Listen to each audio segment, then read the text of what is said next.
Ladies and gentlemen, hey, hi, how you doing? Welcome back to the channel. Thank you so much for stopping by. The newly updated close range meta here in Warzone Season 2 offers maybe the most competitive close range options we've had so far to date in MW3 WARZONE. And so today I wanted to break down the general close range meta, also add in a little bit of sniper support here and there, since I'd sort of say that overlaps some. And I'm actually going to start with some of those great sniper support options initially here with the Ram 7. This was sort of the do-it-all rifle before Season 2, but Season 2 did nerf its long-range capabilities, and now this thing really thrives in like the first 45 meters or so. So prime close range territory and sniper support territory. Initially here, I'm going for the ZEM35 compensator. This gives you a lessened radar ping, which is pretty solid, but also helps out with some basic control as well, and doesn't really hurt your ADS all that much. Does a tad bit for velocity, but that's not really a huge deal, especially when we got the Core Mark 40 heavy barrel, which ends up increasing our velocity and helping out with range and control as well. So that's a solid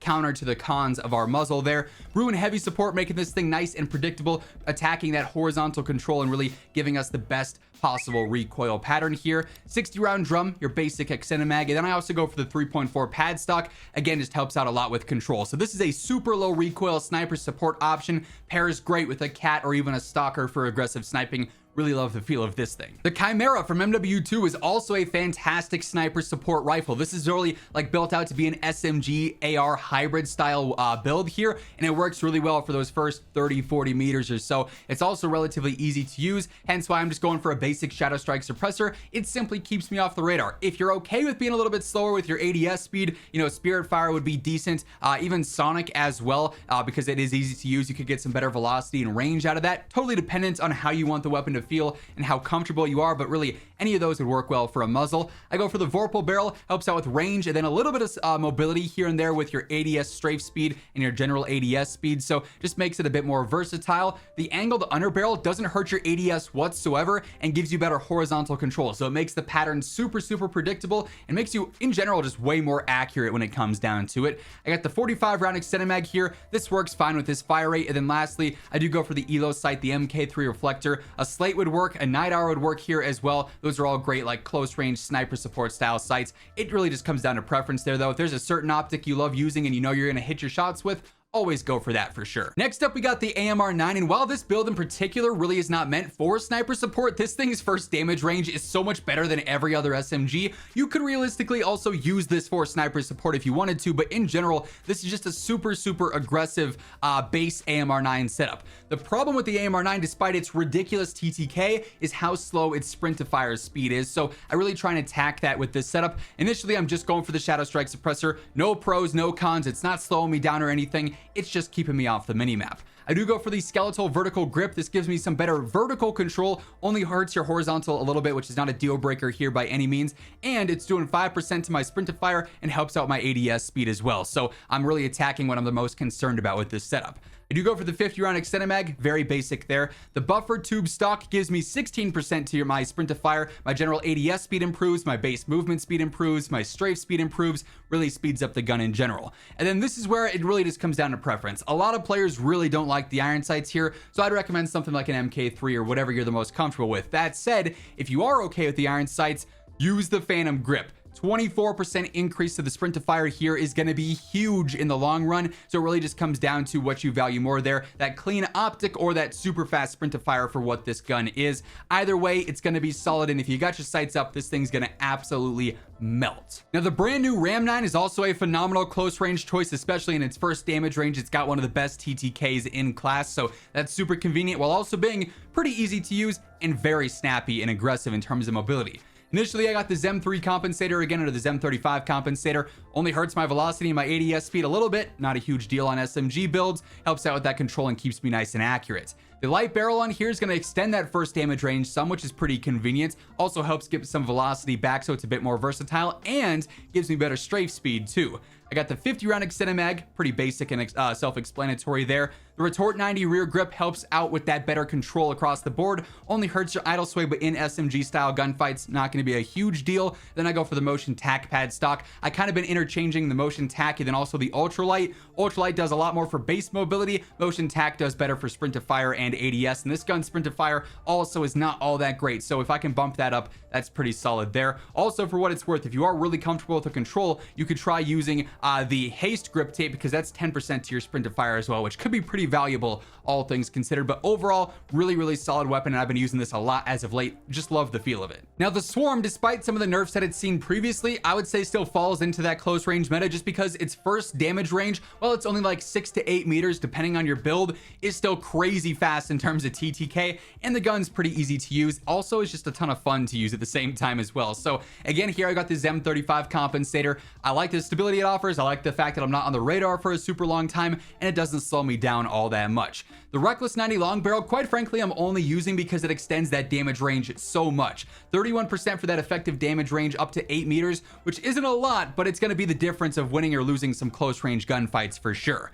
I also go for the hand stop here to get some mobility back, movement speed, strafe speed, ADS speed, sprint to fire, all super clutch. I go for the 100 round drum. It's just all the ammo in the world, and it's a ton of fun to spray and pray with. 50 is obviously going to be a little bit faster when it comes down to it, but either or there is not a bad idea whatsoever. Then lastly, I go for the NIDAR Model 2023 optic. I'm pretty accurate with this. I like the yellow dot that it offers. Just for me, at least, it's a little bit more comfortable than the base iron sight. So this thing is still frying. A little bit, lesser used now because some other SMGs have really risen in rank, but it's still a great choice. By the way, as we're getting through all the loadouts here today, if you enjoy the video or if you find it helpful, do me a favor and drop a like on it. It is always really appreciated. And if you're new to the channel or you simply haven't subscribed yet, every day I'm your one-stop shop for meta breakdowns, the latest news and updates and patch notes. So if you want to stay up to date with that stuff, be sure to hit that subscribe button and turn on those post notifications. Next up here, we got the Wasp 9. This thing got some serious buffs with season 2, and it's one of my favorite feeling SMGs in the game at the moment. It flies, it fries, it's the best of both worlds. Also very easy to use as well. Hence why I'm using the Shadow Strike suppressor, no compensator or anything needed, just simply keeping me off the map.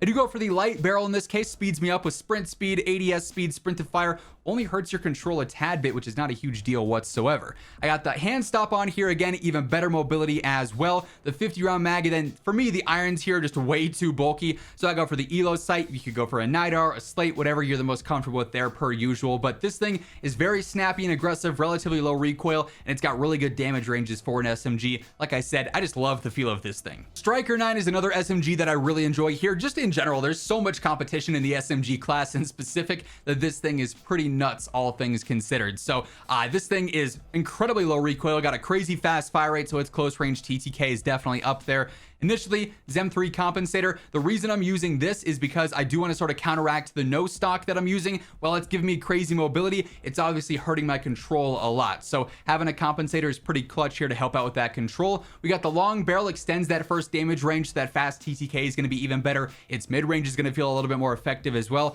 Helps out the velo, which is a nice added bonus. We got the 50 round drum here, and then again we got the NIDAR Model 2023 optic. That yellow dot is very pristine and very clean Ryman, of course. That makes it even better too, I should say. After that, we've got just the general base striker, which I won't lie, I love the irons a little bit more on. It also is way more forgiving than pretty much every other gun in this list, or in this game in all honesty. The leg shot multiplier here is about as good as like the torso multiplier, which is not something you really ever see. So you can get a relatively similar TTK whether you're hitting upper body shots or lower body shots, which is very unique, meaning really all skill levels can do well with this gun. Initially, M35 compensator here just makes the gun a lot easier to use, right? I go for the long barrel, extends that damage range. This thing also has a really good damage range for an SMG, so I like making it even more lethal and even more versatile with that. I do go for the hand stop, speeds it up again, so it's still going to be snappy and aggressive here. 48 round mag, you could also bump up to 60 if you really wanted to.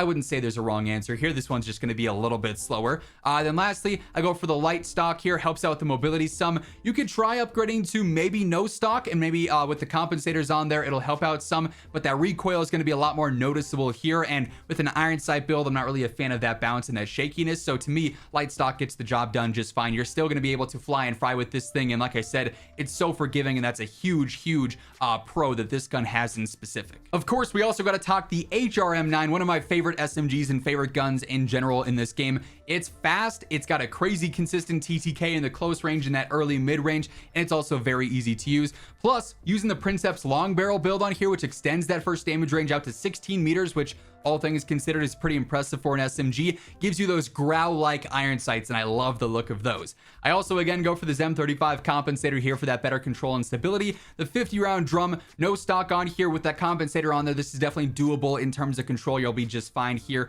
Then I also go for the assault grip on here as well, if it can stop resetting me back to the left. This is basically free control just because it's only hurting idle sway, which in the ranges that you're using this is not really a big deal. So that'll get the job done just fine as well. You could also, if you want a better mobility, try throwing on an underbarrel like MSP98 or DR6 if you're comfortable with the control as is instead of like a rear grip or something. But HMR still feeling really, really good too. And then lastly here, maybe a bit of a curveball, but a weapon that I think a lot of people sleep on, the M13C, built as like a sniper support style build as well. This thing for a rifle is pretty aggressive, all things considered. You just got to make sure you're accurate with it, and you'll be well off in the mid range as well, even some of the close range. So initially here I am going for the Spirit Fire Suppressor, extends that first damage range, gives me slightly better velocity and control. So in the sniper support territory, it'll be pretty easy to use. I do use Bruin Heavy here. It's a tad bit slower, but it does make the gun incredibly accurate. So if you're using this in like maybe some 40-meter fights for that sniper support, you'll still be able to land shots consistently.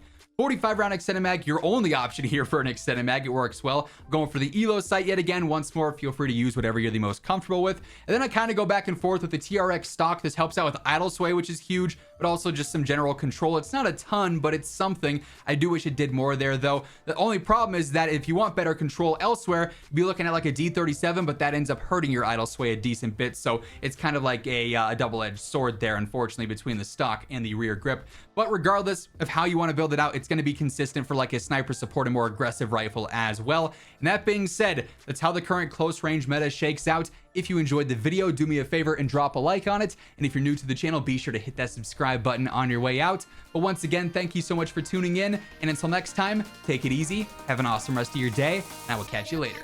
Peace out.